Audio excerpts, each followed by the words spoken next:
यह एक positive charge है, ठीक है, और यह पॉजिटिव या सराउंडिंग में इलेक्ट्रिक फील्ड जनरेट किया। हम इसे एक रेंज बना रहे हैं, इस रेंज में इलेक्ट्रिक फील्ड का वैल्यू हर जगह क्या होगा, सेम होगा। भाई क्या होगा, अरे इस सर्कल में हर जगह सेंटर से डिस्टेंस सेम है ना जी,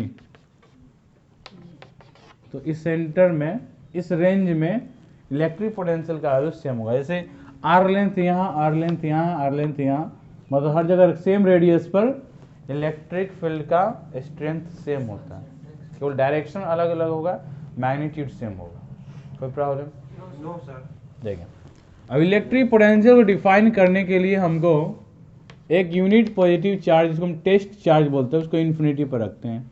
यह इन्फिनिटी पर है, ठीक है। एक यूनिट पॉजिटिव चार्ज का वैल्यू जिसका क्यू स्मॉल क्यू वैल्यू है, और ये मेन सोर्स चार्ज है, इसलिए इसको हम कैपिटल क्यू लिखते हैं, ठीक है। तो ये बिग अमाउंट ऑफ चार्ज है, यह पॉइंट चार्ज क्यू है। इलेक्ट्रिक पोटेंशियल जब हमको किसी पॉइंट का पता करना हो, जैसे यह एक पॉइंट हो गया, एक पॉइंट और हम कंसीडर कर लें, जैसे यह ए है और यहाँ का एक पॉइंट हम कंसीडर कर लिए बी, कोई प्रॉब्लम नहीं। अब इस यूनिट पॉजिटिव चार्ज को इस बी पॉइंट तक लाने में, ठीक है, इन्फिनिटी से पॉइंट बी तक लाने में जो वर्क डन हुआ वो W हुआ, ठीक है। और मान लेते कुछ भी जो वैल्यू आएगा यहाँ का पोटेंशियल बी पॉइंट का, तो उसको हम लोग वी कंसीडर कर लेते हैं। और पोटेंशियल को डिफाइन कैसे करेंगे, तो बीच में क्या बोला, क्या है? लेकिन इसको बताए नहीं थे, फ्रैक्शन ऑफ सेकंड में सर बता दी सुनने। हाँ, तो मिस हो जाए तो बीच टॉपिक में नहीं बोलना है, लास्ट में बोलना है। अब हम क्या बोले, इन्फिनिटी से यहाँ तक लाने में वर्क डन करना पड़ेगा, ठीक है। यहाँ पर जो भी वैल्यू आएगा इलेक्ट्रिक पोटेंशियल का, हम पहले ही भी कंसीडर कर लिए, वी बी जो भी आए, डिफाइन अभी नहीं किए, तो हम ये कंसीडर कर लिए पॉइंट बी का इलेक्ट्रिक पोटेंशियल क्या है, वी बी है। अब कैसे डिफाइन करते इलेक्ट्रिक फील्ड को, तो जब इलेक्ट्रिक पोटेंशियल को, जब भी इलेक्ट्रिक फील्ड के किसी पॉइंट पर इलेक्ट्रिक पोटेंशियल हमको जानना है, तो एक यूनिट पॉजिटिव चार्ज को इन्फिनिटी पर रखेंगे और इन्फिनिटी से उस पॉइंट तक लाएंगे जहां का हमको इलेक्ट्रिक पोटेंशियल जानना है, ठीक है। तो वहां तक लाने में जो वर्क डन होगा वो उस पॉइंट के इलेक्ट्रिक पोटेंशियल को बताएगा।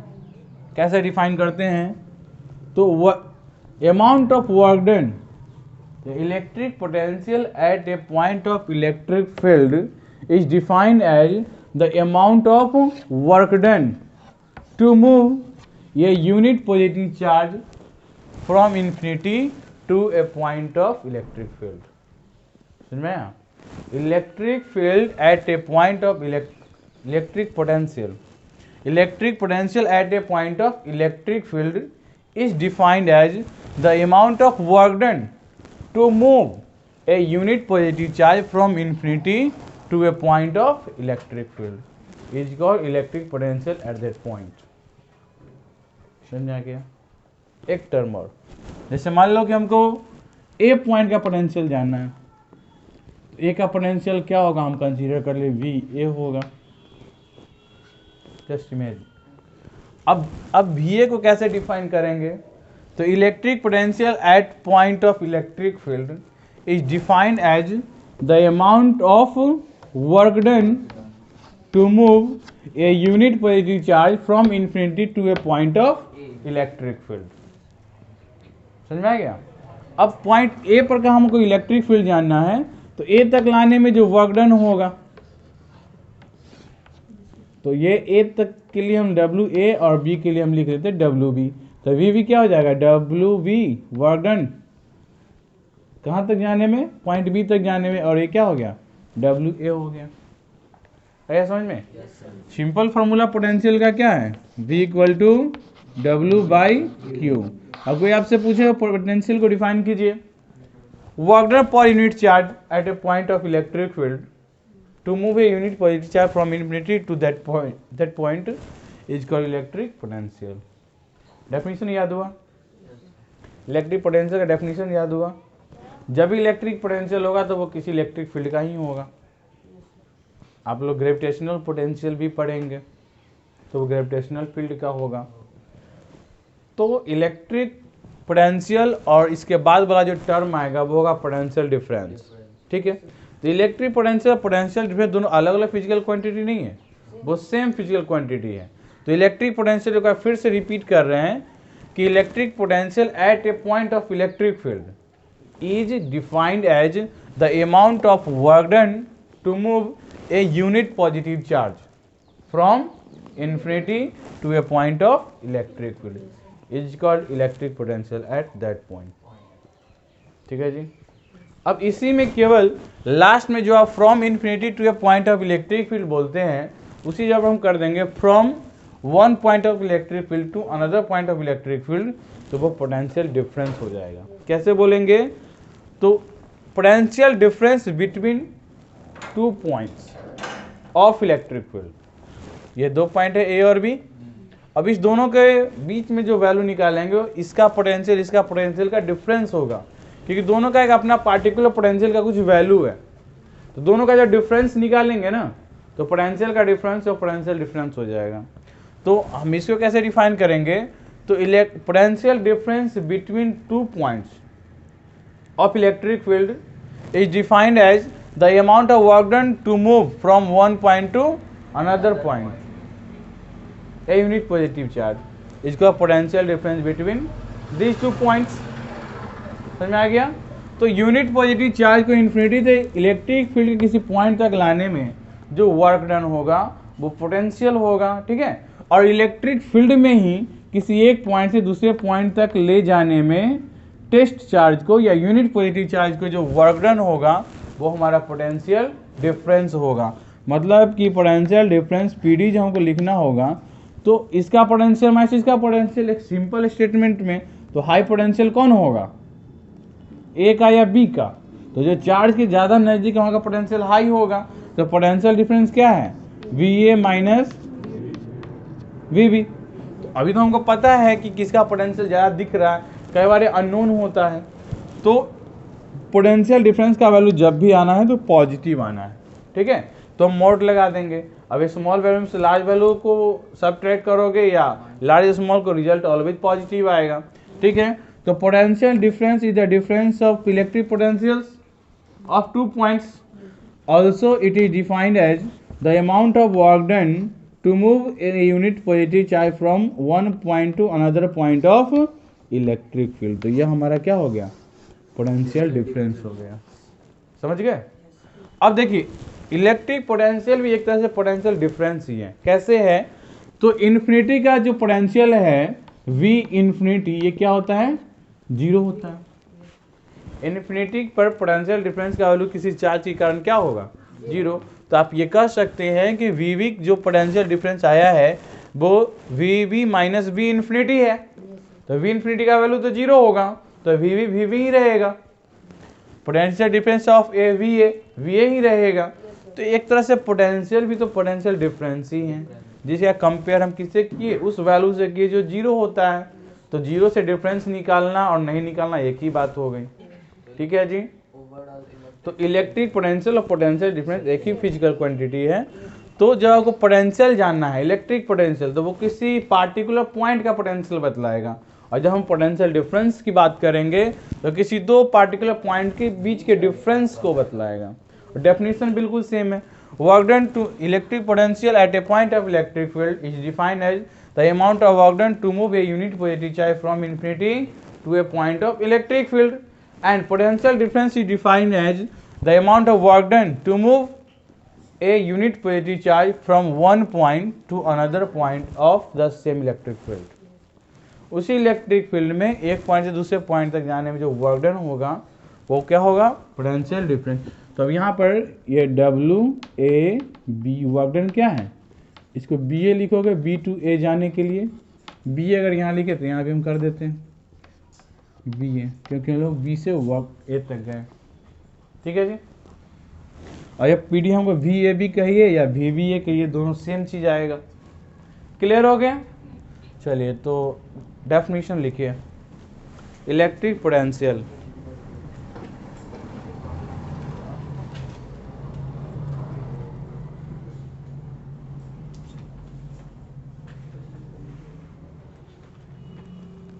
Electric potential at a point of electric field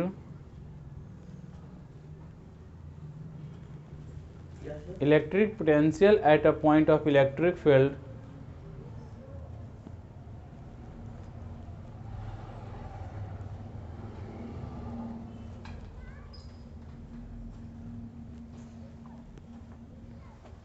is defined as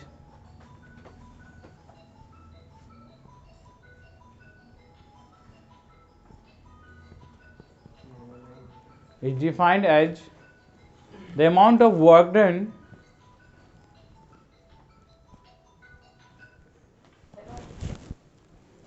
to move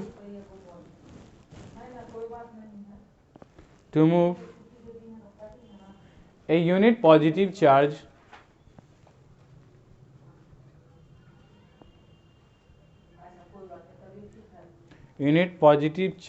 from infinity to a point of electric field.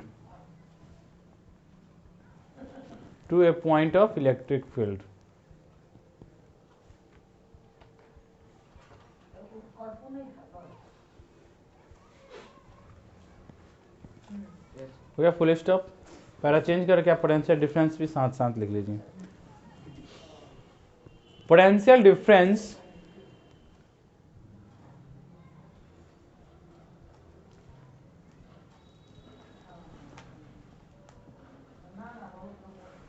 between 2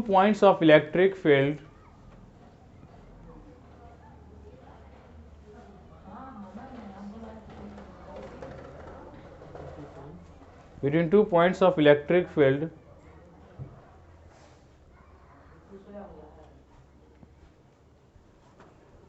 is defined as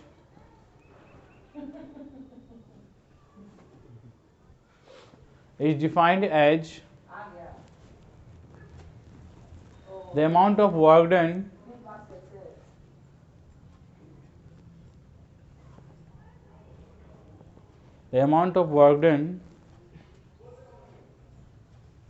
to move a unit positive charge from one point to another. Unit positive charge from one point to another.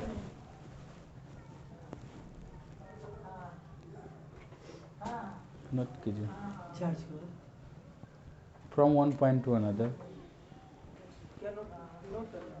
हाँ जी, ये diagram बनाइए। Formula पहले ये formula that is करके definition लिख लिए ना, दैट इज करके पोटेंशियल पर यूनिट चार्ज, ये मेन फार्मूला हो गया। फिर डायग्राम बना के ये अभी ये दैट इज करके पोटेंशियल का फार्मूला लिख दो, ये वाला लिख देना। उसके आगे यहाँ से शुरू करो पूरा यहाँ तक। देखिए डब्ल्यू ए लिखने का मतलब या डब्ल्यू बी इन्फिनिटी टू ए, समझ रहे हो?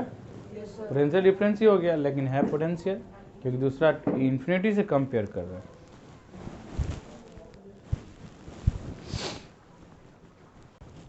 देखिए जब आप 12th में जाएंगे तो आपको वहाँ पर इलेक्ट्रोस्टैटिक पढ़ना है और इलेक्ट्रिसिटी भी पढ़ना है। तो इलेक्ट्रोस्टैटिक्स में इलेक्ट्रिक फील्ड को डिफाइन करने के लिए दो चैप्टर्स है, एक जिसमें इलेक्ट्रिक फील्ड इंटेंसिटी और दूसरा इलेक्ट्रिक पोटेंशियल। तो इलेक्ट्रिक पोटेंशियल एक चैप्टर ही पढ़ना है आपको इलेक्ट्रोस्टैटिक्स में 12th में। सर पीडी और ईएमएफ मतलब सेम ही है? नहीं भाई, थोड़ा सा डिफरेंस है। जैसे कि देखिए हम आपको एक लाइन में समझा देते हैं। जैसे मान लो कि तुम 12 वोल्ट का बैटरी लिए, तो ये इसका मैक्सिमम वोल्टेज है, ठीक है, इसको ईएमएफ बोलते हैं। बैटरी पर जो वोल्टेज लिखा है, जो वो सप्लाई करने के लिए बनाया गया है, मैक्सिमम वैल्यू वो उसका जो है वो ईएमएफ हो गया। वन हाँ नहीं, जैसे ही उसको सर्किट से जोड़ेंगे ना तो बैटरी के अंदर ही कुछ इंटरनल रेजिस्टेंस होता है जिसकी वजह से उसका वोल्टेज भी ड्रॉप हो जाता है। तो 12 वोल्ट है तो हो सकता है कि 11 वोल्ट का वोल्टेज सप्लाई करे, तो अब तो जो जेन्युइन सप्लाई कर रहा है वो पोटेंशियल डिफरेंस हो गया। तो जब भी ईएमएफ का वैल्यू होगा तो मैक्सिमम होगा, पीडी उसके बराबर हो सकता है, नहीं तो वो हमेशा कम ही होगा। ईएमएफ हमेशा पीडी से बड़ा होता है। हाँ, ईएमएफ बड़ा या बराबर बोल सकते हो। जैसे कब इक्वल होगा, जब इंटरनल रेजिस्टेंस नहीं होगा। हाँ, इंटरनल रेजिस्टेंस 0 होगा तब दोनों इक्वल होगा, नहीं तो ऑलवेज वो लार्ज वैल्यू होगा ईएमएफ का। जैसे तुमको डिस्टेंस डिस्प्लेसमेंट में पता है, yes sir. Distance always greater than होता है, केवल एक केस छोड़ दिया जाए तो ऑलवेज ग्रेटर देन और equal to displacement. Yes sir. तो वही केस यहाँ पर है ईएमएफ का और पीडी का। सर इसमें भी कोई ऐसा केस होता है जिसमें सर पीडी बड़ा हो जाए ईएमएफ से? पॉसिबल ही नहीं है।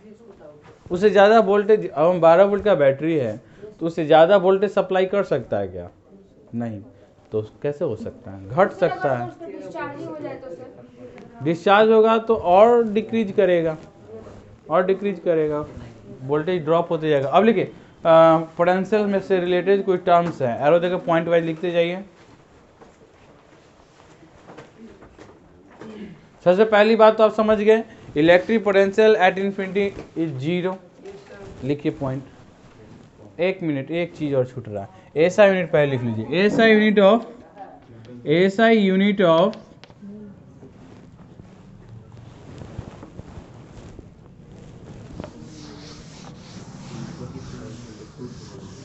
बात नहीं कीजिए, एसआई यूनिट ऑफ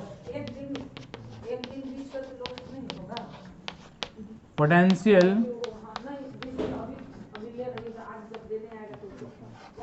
और पीडी मतलब पोटेंशियल डिफरेंस। तो दोनों का यूनिट क्या है, तो देखिए work done per unit charge formula है, मतलब जूल पर कूलम, और जूल पर कूलम को बोलते हैं वोल्ट। एक साइंटिस्ट है अलेक्जेंड्रो वोल्टा, जिसने वोल्टेज सेल बनाया था, वोल्टेज सेल। उनके रेस्पेक्ट में हम लोग क्या उसी समय लोगों ने वोल्ट बनाया, आज तक पढ़ रहे हैं। उसका क्या है? हाँ समझ गए सर, क्या करें हम। वेरी गुड, हो गया ना। तो फर्स्ट पॉइंट हो गया, ए यूनिट ऑफ पोटेंशियल या पोटेंशियल डिफरेंस इज वोल्ट। अब 1 जूल पर coulomb equal to 1 volt.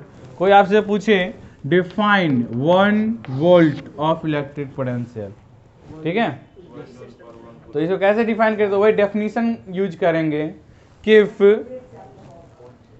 1 joule of work done, if 1 joule of work done to be done from infinity to a point of electric field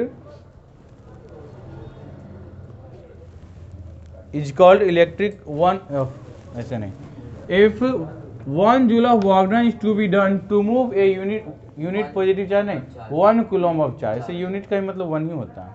1 coulomb of charge from infinity to a point of electric field, then the potential at that point is called 1 volt। समझ में आ गया?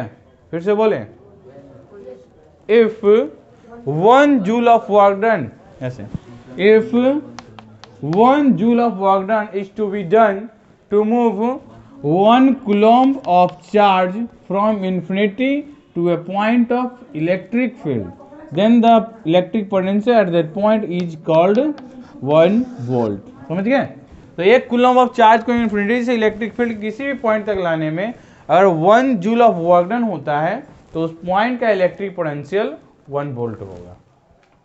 Potential difference बोले तो उसको ऐसे बोलेंगे कि electric field के एक पॉइंट से दूसरे पॉइंट तक 1 कूलम ऑफ चार्ज को मूव कराने में वर्क डन 1 जूल होता है, तो दोनों पॉइंट के बीच का जो पोटेंशियल डिफरेंस होगा वो 1 वोल्ट होगा। समझ में आ गया? लिख लिए, डेफिनेशन समझिए। नेक्स्ट पॉइंट लिखिए, electric potential is a scalar quantity.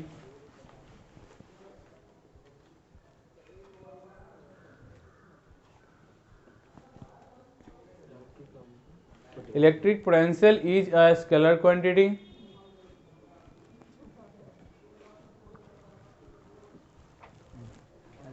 ठीक है, next, electric potential is positive.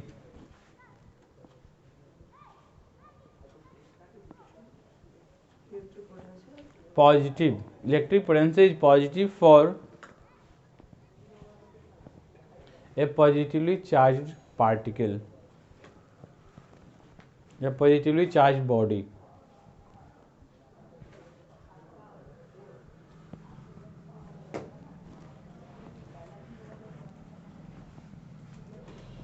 ठीक है, नेक्स्ट पॉइंट लिखिए, electric potential is negative for negatively charge body. Potential is negative for negatively charge body.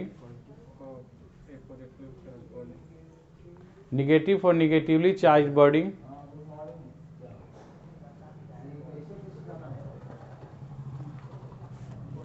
And electric potential is zero for a neutral body. And electric potential is zero for a neutral body.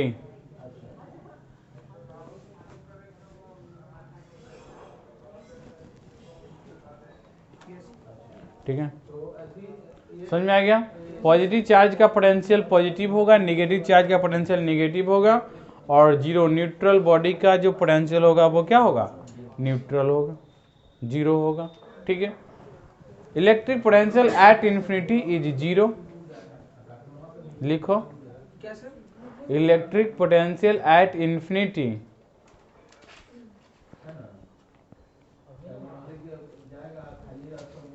Is zero. Electric potential at infinity is zero.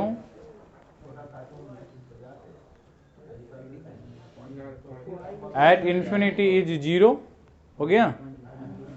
Electric potential of earth surface लिखना है।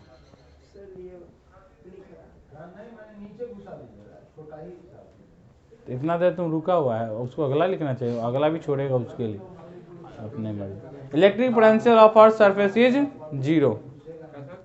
Electric potential of earth surface is zero. ठीक है, एक और point है। हाँ, next है, जब भी पॉजिटिव चार्ज मूव करेगा, जैसे इस फील्ड में हम एक पॉजिटिव चार्ज को रख देते हैं, ठीक, तो ये बाहर की तरफ जाएगा, आउटवर्ड। समझ में है कि नहीं। और अगर निगेटिव चार्ज रख देंगे तो उसको अट्रैक्ट करेगा, है कि नहीं। तो अब समझने की जरूरत है कि बाहर का पोटेंशियल तो हाई है और अंदर का पोटेंशियल, उल्टा बोल देंगे, अंदर का पोटेंशियल क्या होगा, हाई होगा, और बाहर का पोटेंशियल लो होगा।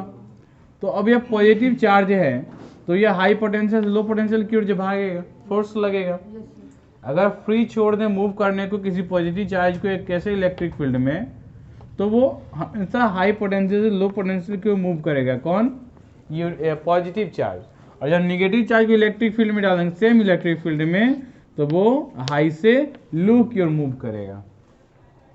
मतलब इलेक्ट्रॉन्स को, अगर इलेक्ट्रॉन जब भी मूव करेगा तो वो लो पोटेंशियल से हाई पोटेंशियल की ओर मूव करेगा, क्योंकि इलेक्ट्रॉन निगेटिवली चार्ज पार्टिकल है। आगे बात समझ में। तो वहाँ पर 2 पॉइंट लिखने वाले हैं कि positive charges move from high potential to low potential, but negative charges move from low potential to high potential. Positive charges move high to low, high potential to low potential. High to positive charges move from high potential to low potential. Positive charges move from high potential to low potential, negative low to high. और next point में लिखना है, negative charges move from low potential to high potential. Negative charges move from low potential to high potential. इसीलिए sir conventional current और actual current, हाँ, conventional current का direction जो होता है वो always high potential to low potential, और electrons low potential to high potential. ठीक है, वैसे कन्वेंशनल डायरेक्शन को ऐसे ही बोलते हैं कि किसी भी सर्किट में चार्ज जो होता है वो always high potential low potential की ओर ही मूव करता है, और इस डायरेक्शन को कन्वेंशनल डायरेक्शन ऑफ करंट बोलते हैं। ठीक है, तो ये टर्म बाद में आया, पहले हम जान रहे हैं कि सर्किट में चार्ज का मूवमेंट क्या है और उस डायरेक्शन को कन्वेंशनल बोलते हैं। इसके पीछे एक लॉजिक है। एक्चुअली में पॉजिटिव चार्ज नाम की कोई चीज़ मूव करती नहीं है, इलेक्ट्रॉन्स मूव करता है, तो इसको बना दिया कि कन्वेंशनल डायरेक्शन, इसको आप कंसीडर कीजिए, क्योंकि फैक्ट तो ये है नहीं। चलिए ठीक है, यस सर। तो आज के लिए इतना ही। अगले क्लास में बाकी पॉइंट्स देखते हैं। टाइम कितना हुआ? 50 मिनट।